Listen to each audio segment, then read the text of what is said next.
శ్రీ గురుభ్యో నమః. శ్రీమాత్రే నమః.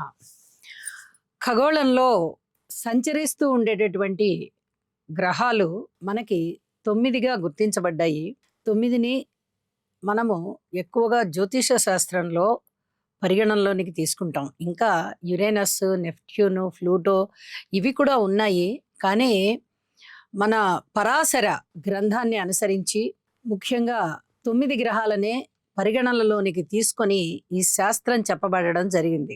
దీనికి ఆద్యులు పరాశరుల వారే అవ్వడము, వారి ముఖతః వచ్చినటువంటి ఈ గ్రంథము పరాశర గ్రంథంగా చాలా చాలా ప్రాచుర్యం పొంది మానవాళికి బహువిధాల దారి చూపుచు నీరాజనాలు అందుకుంటుంది. 9 గ్రహాలలో మనకి ముఖ్యంగా ఏమేమి ఉంటాయి అంటే, రవి ఉంటాడు, గ్రహాలకి రాజు. చంద్రుడు ఉంటాడు, కుజ, బుధ, గురు, శుక్ర, శని, రాహు, కేతు 9 గ్రహాలుగా అభివర్ణిస్తారు. అయితే రాహుకేతువులు ఎప్పుడూ వక్రించే నడుస్తూ ఉన్న కారణం చేత అవి రెండు ఎప్పుడూ వక్ర గ్రహాలే. వాటికి ప్రత్యేకంగా వక్రం ఉండదు. వాటి యొక్క గమనమే వక్రం కాబట్టి అవే వాటికి వక్ర గ్రహాల కింద లెక్క. పైగా అవి ఛాయాగ్రహాలు. ఏ రాశి అనుసరించి ఉంటాయో, ఏ నక్షత్రాన్ని ఆధారంగా చేసుకొని నడుస్తూ ఉంటాయో ఆ అధిపతుల ఫలితాలు ఎక్కువగా ఇస్తూ ఉంటాయి.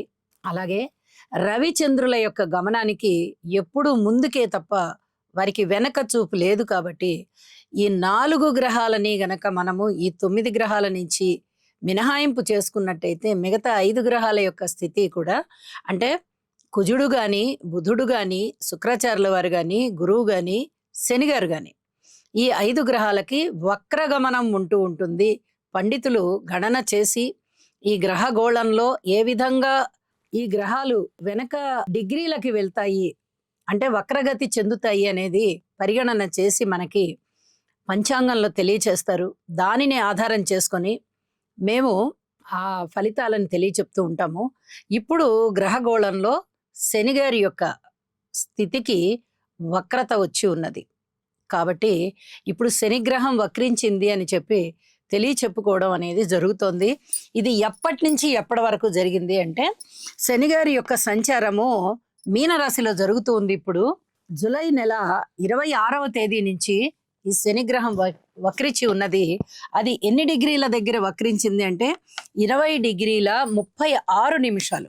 చిన్నగా అదే రాశిలో వెనక్కి వచ్చి ఉత్తరాభాద్ర 4వ పాదం అంటే 13 డిగ్రీల 51 నిమిషం ఇక్కడ వరకు వక్రించి దాని తదుపరి మళ్ళీ రుజుమార్గంలోకి వెళ్తుంది. అంటే శనిగారు ఎక్కడ వక్రించి ఉన్నారంటే, రేవతి నక్షత్రం 2వ పాదంలో వక్రించి ఉండి 2వ పాదం నుంచి మొదటి పాదము, మొదటి పాదం నుంచి ఉత్తరాభాద్ర 4వ పాదం, ఈ 3 డిగ్రీలలోనూ వక్రించినటువంటి నడకతో ఉంటారు. అయితే వారి దృష్టి మటుకు మారదు, దృష్టి మటుకు ముందరికే ఉంటుంది అని చెప్పి తెలియజేస్తున్నాను. అంటే సుమారుగా 6 డిగ్రీల 46 నిమిషాల దగ్గర వారు వక్రించారనమాట. అన్ని నిమిషాలు, అన్ని డిగ్రీలు వక్రించి ఉన్నారనమాట. అయితే ఈ వక్రత వల్ల ఏమి జరుగుతుంది అంటే, చాలా వరకు ఇబ్బందికరమైన ఫలితాలే జరుగుతాయి. శుభగ్రహాలు వక్రిస్తే చాలా మంచిది. గురువు గారు కానీ, శుక్రాచార్యుల వారు కానీ వక్రిస్తే చాలా చాలా మంచిది. కానీ ఈ అశుభ గ్రహాలు అని చెప్తాం. అంటే నైసర్గిక గ్రహాలలో అశుభ గ్రహాలు ఏమేమిటి అంటే, కుజుడు కానీ, ఒంటరిగా ఉన్నటువంటి బుధుడైనా, లేకపోతే శుభగ్రహాలతో కలవకుండా మిగతా గ్రహాలతో కలిసినటువంటి బుధుడైనా, కుజుడైనా వక్రించి ఉన్నట్లయితే చాలా వరకు ఇబ్బందులకు దారితీస్తాయి. అవి ముఖ్యంగా ప్రకృతి వైపరీత్యాలకి దారితీస్తాయి అని చెప్పి తెలియచెప్తూ, ఈ మీనరాశిలో శనిగారి యొక్క వక్రగతి ఏ విధంగా ఉంటుంది, ద్వాదశ రాశుల మీద అనేటటువంటి ముఖ్యమైన అంశాలు ఇప్పుడు మనం తెలియచెప్పుకుందాము. అయితే శనిగారి యొక్క స్థితి వక్రించి అదే రాశిలో ఉండి 13 డిగ్రీల 51 నిమిషం వరకు వచ్చి మళ్ళీ 13 డిగ్రీల 52 నిమిషాల దగ్గర నుంచి మళ్ళీ రుజుమార్గంలో సంచరిస్తూ ఉన్నారు వారు. ఇది గమనించాలి. ఈ రోజులు ఎన్ని పడతాయి అంటే, ఉత్తరాభాద్ర నక్షత్రము 4వ పాదం దగ్గరికి వచ్చేటప్పటికి డిసెంబర్ 2 వరకు వక్రించినటువంటి స్థితి ఉంటుంది. జూలైలో 5 రోజులు ఉంటుంది. 26వ తారీఖు నుంచి 31వ తారీఖు వరకు 5 రోజులు అవగా, ఇక ఆగస్టు నెల 31, సెప్టెంబర్ 30, అక్టోబర్ 31, నవంబర్ 30, ఇక డిసెంబర్లో 2 రోజులు కాబట్టి వెరసి 129 రోజుల కాలము వీరు వక్రించి ఉంటారు. ఈ వక్రించి ఉన్నటువంటి కాలంలో ఏ విధంగా ద్వాదశ రాశులకి ఫలితాలు ఉంటున్నాయి అనేది మనం ఇప్పుడు పరిశీలన చేసుకున్నట్టయితే, కుంభరాశి వారికి ద్వితీయ స్థానంలో శని గారు వక్రించి 1వ స్థానం వైపుగా చూస్తున్నారు, అంటే రాశిలోకి చూస్తున్నారు. మరి ద్వితీయంలో వక్రించినప్పుడు అంటే ఏలినాటి శని 1వ స్థానంలో ఉన్నా వస్తుంది, 2లో ఉన్నా వస్తుంది, అలాగే రాశిని చూస్తున్నా వస్తుంది. కాబట్టి ఇక్కడ ఏలినాటి శని ప్రభావం అనేది తగ్గబోవడం లేదు. ఇది కొంచెం చెప్పదగ్గ సూచన. గురుబలం ఉన్నప్పటికీ, గురువు గారి దృష్టి ఉన్నప్పటికీ, కుంభరాశిలోనే రాహు గారు ఉండడము, అలాగే ఈ మీనరాశిలో శని గారు వక్రించి ఉండడం వల్ల ఏలినాటి శని తగ్గకపోవడం అనేది లేకపోగా ఇంకా కొన్నాళ్ళు ఎక్కువగా జరుగుతుంది. 7.5 సంవత్సరాలతో ఆగవలసింది ఇంకొక 4 నెలలు పెరుగుతోంది. అలాంటి పరిస్థితి కనిపిస్తోంది. అయితే ఇక్కడ చెప్పదగ్గ సూచన ఏమిటి అంటే, కుటుంబ జీవితంలో ఇంకా ఐకమత్యం కొరకు మీరు శ్రమించవలసి వస్తుంది. అయితే ఎవరిని కూడా ఇబ్బంది పెట్టకండి, ఇది చెప్పదగ్గ సూచన. అది భార్యాభర్తలు అవ్వచ్చు, అన్నదమ్ములు అవ్వచ్చు, కుటుంబం అంటే అందరూ కలిసే వస్తారు.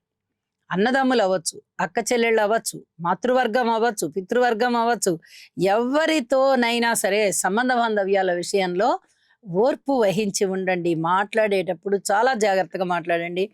పెట్టుబడులు పెట్టే విషయంలో ఏది కూడా పెట్టుబడి పెట్టవద్దు. ముఖ్యమైనటువంటి పనుల విషయంలో తప్పనిసరిగా డబ్బులు పెట్టవలసి వస్తుంది వ్యాపారస్తులకి. అలాంటప్పుడు అక్కడ సందర్భానుసారం చూడండి తప్ప, కొత్త వ్యాపారాలు మొదలుపెట్టి కొత్తగా బిజినెస్ ఎస్టాబ్లిష్ చేయాలి అనే వాటి జోలికి మటుకు వెళ్ళకండి. శనిగారి యొక్క అనుకూలత చాలా తక్కువగా ఉంది కాబట్టి. అలాగే ఓర్పు కలిగి ఉండండి. ఎన్నో రకాలుగా మీ మీద బురద జల్లేటటువంటి ప్రక్రియలు జరుగుతూ ఉంటాయి. వాటిని సంయమనంతో ఎదుర్కోవాల్సిందిగా సూచన చేస్తున్నాను. పేరు ప్రతిష్టలు తగ్గడానికి అవకాశం ఉంది, మనోవ్యధ పెరగడానికి అవకాశం ఉంది, కుటుంబంలో ఐకమత్యత తగ్గడానికి అవకాశం ఉంది, అన్నదమ్ముల సహాయ సహకారాలు తగ్గడానికి అవకాశం ఉంది. అలాగే వ్యయస్థానాధిపతి కూడా శనిగారే అవుతూ ఉన్నారు కాబట్టి దూర ప్రాంత ప్రయాణాలు ఉంటాయి, ధనము ఎక్కువ ఖర్చు అవుతుంది, ఒళ్ళు నొప్పులు, దీర్ఘకాల సంచారాలు, ఇలాంటివన్నీ ఉండడానికి అవకాశం ఉంది. సకాలంలో భోజనం ఉండదు, సకాలంలో నిద్ర ఉండదు. ఇలాంటి పరిస్థితి మిమ్మల్ని బాగా ఇరకాటంలో పెడుతూ ఉంటుంది. ఉద్యోగ జీవితంలో కూడా అంత సంతృప్తికరమైన వ్యవహారం ఉండదు. భార్యాభర్తల మధ్య అన్యోన్యత ఉండదు. కోర్టు కేసులు కొంచెం ఇబ్బంది పెట్టేటటువంటి పరిస్థితి కనిపిస్తోంది. అయితే డబ్బులు వచ్చేటటువంటి పరిస్థితి అయితే మటుకు పూర్వం పెట్టిన పెట్టుబడులు ఏవైతే ఉన్నాయో అవన్నీ బాగా మీరు చేతికి అందుకునేటటువంటి పరిస్థితి ఉన్నది అని చెప్పి తెలియజేస్తూ ఉన్నాను. ఇక మిగతా అన్ని విషయాలలో కూడా జాగ్రత్తలు తీసుకుంటూ దైవారాధన చేసుకుంటూ ముందరికి వెళ్ళండి, సంయమనం పాటించండి. ఇక పరిహారాల విషయానికి వచ్చినట్టయితే, శనిగారి యొక్క స్తోత్ర పారాయణాలు తప్పనిసరిగా పాటించండి. అన్ని రాసుల వారు పాటించాలి. స్తోత్రం పారాయణ చేయడం, నల్ల నువ్వులు దానం ఇవ్వడం, దీనికి కొలమానం అంటూ ఏం లేదు. మీరు కొన్ని ఇచ్చినా, మరిన్ని ఇచ్చినా, ఎన్ని ఇచ్చినా కానీ ఏం పర్వాలేదు. నల్ల నువ్వులు దానం ఇవ్వండి. అలాగే తోటకూర ఆవుకు పెట్టండి. నల్ల వస్త్రాలు ఎక్కువగా ధరించడానికి ప్రయత్నం చేయండి. దానము చేయడానికి కూడా ప్రయత్నం చేయండి. అలాగే ఈశ్వరారాధన చేయండి. శనిగారి స్తోత్రాలు పఠించాలి. అలాగే ఇనుము దానం ఇవ్వాలి. ఏదో ఒక ఇనుము, చిన్న ముక్క అయినా, ఒక పెద్ద రేకు అయినా, ఏదైనా మీకు ఎంత పరిమాణంలో ఇవ్వవచ్చు అనుకూలం ఉందో అంత పరిమాణంలోనూ దానం ఇవ్వండి. ఇనుప రేకు. శనిగారి స్తోత్రాలు నిరంతరం పారాయణ చెయ్యండి. భగవద్గీత చదవండి. అలాగే కాలి నడకన వెళ్ళడానికి ప్రయత్నం చేయండి. ఎక్కువ దూరాలు వెళ్ళమని చెప్పను నేను. ఏమాత్రం సమయం ఉన్నా కాలి నడక, దాంతో మీరు చాలా వరకు ప్రశాంతత, ఉపశాంతి పొందుతారు. అలాగే పొద్దున్నే జాగింగ్ అంటారు కదా, అలాంటి జాగింగ్ చేయండి. అది నడక కాదు కదా, కొంచెం పరిగెత్తినట్టుగా ఉంటుంది, మనిషికి ఉత్సాహాన్ని ఇస్తుంది. కాబట్టి ఉదయం పూట జాగింగ్ చేయడం వీలైనంత వరకు చెయ్యండి.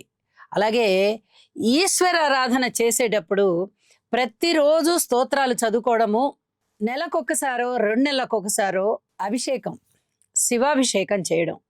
ఇవి చాలా వరకు మీ యొక్క ఈ శనిగారి వక్ర స్థితి వల్ల ఏవైనా బాధలు ఇస్తున్నారా అంటే ఆ బాధల్ని ఉపశమింపజేస్తాయి. ఇది చాలా చెప్పదగ్గ సూచన అండి. చాలా వరకు ఉపశమింపజేస్తాయి. ఇన్ని పరిహారాలు చెప్పున్నా, ఇన్ని పరిహారాలలో కనీసం ఒక 3 వంతుల పరిహారాలనైనా పాటించండి. ప్రశాంత జీవితంతో ఉంటారు అని చెప్పి తెలియజేస్తూ సర్వే జనా సుఖినో భవంతు.